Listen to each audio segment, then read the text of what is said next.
عنوان: تاریخ کے دریچے زمانہ قدیم سے ہی انسان وقت کی قید میں رہتا آیا ہے۔ وقت ایک ایسا بہتا دریا ہے جس کے کنارے تاریخ کی کہانیاں بکھری ہوئی ہیں۔ ہر دور کی اپنی کہانی ہے، اپنے واقعات ہیں اور اپنی مشکلات ہیں۔ تاریخ کے یہ دریچے ہمیں ماضی کے عجائب خانے کی سیر کراتے ہیں۔ 5000 سال قبل مسیح کی ایک سرد شام تھی۔ دریائے دجلہ اور فرات کے کنارے ایک گاؤں آباد تھا، جسے آج ہم میسوپوٹامیہ کے نام سے جانتے ہیں۔ یہاں کے لوگوں نے نہ صرف زراعت کو ترقی دی، بلکہ دنیا کو لکھنا پڑھنا بھی سکھایا۔ یہیں سے تاریخ کا پہلا صفحہ لکھا گیا۔ قدیم سومری باشندوں نے مٹی کی تختیوں پر کندہ خطوط کے ذریعے اپنی داستانیں بیان کیں۔ اسی خطے میں بعد کے دور میں بابل کی تہذیب پھل پھول رہی تھی۔ بادشاہ نمرود نے اپنی سلطنت کو وسعت دی اور یہاں بابل کا مشہور مینار تعمیر ہوا۔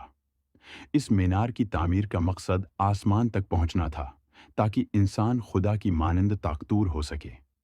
لیکن قدرت کے آگے انسان کی خواہشات زیادہ دیر تک قائم نہیں رہ سکتی۔ مینار بابل کی تباہی کے ساتھ ہی یہ خواب بھی بکھر گیا۔ اسی دوران مصر کے ریگستانوں میں ایک اور عظیم تہذیب پروان چڑھ رہی تھی۔ دریائے نیل کے کنارے فرعون کی سلطنت قائم تھی، جو اپنی حیرت انگیز تعمیرات کے لیے دنیا بھر میں مشہور تھی۔ اہرام مصر، جو آج بھی دنیا کے عجائبات میں شمار ہوتے ہیں، ان فرعون کے مقابر تھے۔ ان فرعون نے اپنی زندگی کے بعد بھی شہرت حاصل کرنے کی کوشش کی۔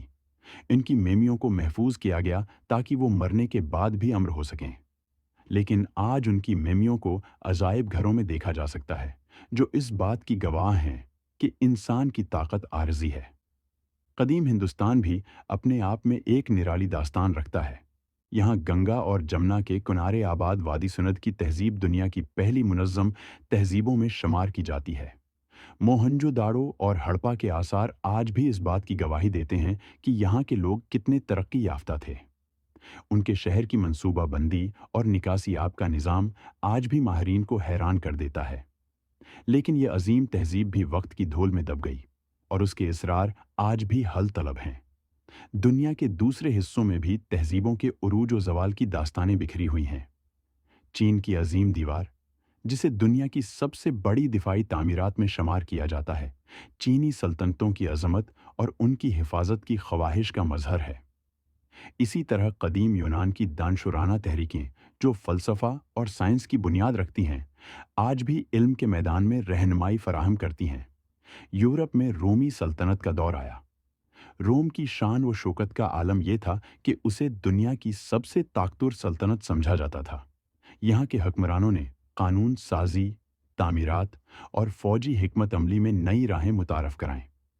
لیکن یہ عظیم سلطنت بھی اپنی اندرونی کمزوریوں اور بیرونی حملوں کے باعث زوال پذیر ہوئی۔ تاریخ ہمیں سکھاتی ہے کہ کوئی بھی طاقت ہمیشہ کے لیے قائم نہیں رہتی۔ اسلامی تاریخ میں بھی عظیم حکمرانوں اور سلطنتوں کی داستانیں محفوظ ہیں۔ خلفائے راشدین کا دور، جس میں اسلام دنیا کے کونے کونے تک پہنچا، تاریخ کا ایک سنہری باب ہے۔